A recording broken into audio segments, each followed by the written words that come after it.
looking for a breakthrough on Brexit. Boris Johnson was in Ireland making last-minute appeals to his Irish counterpart over the backstop, the insurance policy to avoid a hard border between Ireland and Northern Ireland after Brexit.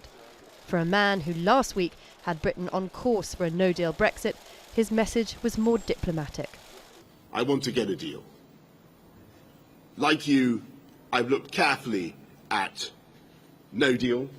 I've assessed its consequences both for our country and yours. And yes, of course, we could do it. The UK could certainly get through it. But be in no doubt, that outcome would be a failure of statecraft for which we would all be responsible.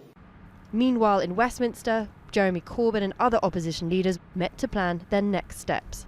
Democracy requires that elected governments are responsible to Parliament itself. The Prime Minister seems not to be prepared to do that. We will take every parliamentary action we can and continue the public campaign to get no deal taken off the table for all the dangers it wants. And then let's have a general election.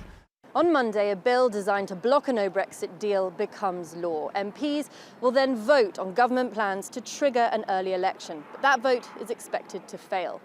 Boris Johnson is then obliged to write to the EU asking for an extension if he can't present an acceptable deal to Parliament by October 19th. But the government says he will not request that extension. The Prime Minister is still promising to deliver Brexit by October 31st. He says he has ideas, but he has yet to share them with Parliament or the media.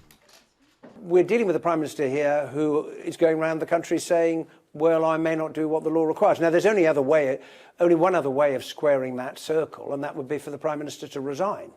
With just hours to go before Parliament shuts down for 5 weeks, House of Commons Speaker John BERCOW, a key figure in the Brexit drama, took the opportunity to announce his resignation.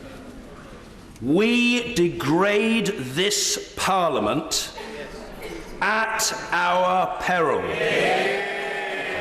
This has been the greatest privilege and honour of my professional life. No applause from the Conservatives, who believe he's been biased against them. But even he cannot distract from the fact that the Prime Minister has just 40 days to come up with a new Brexit deal, a deal that Brussels has yet to see. Charlie Angela, Al Jazeera, London.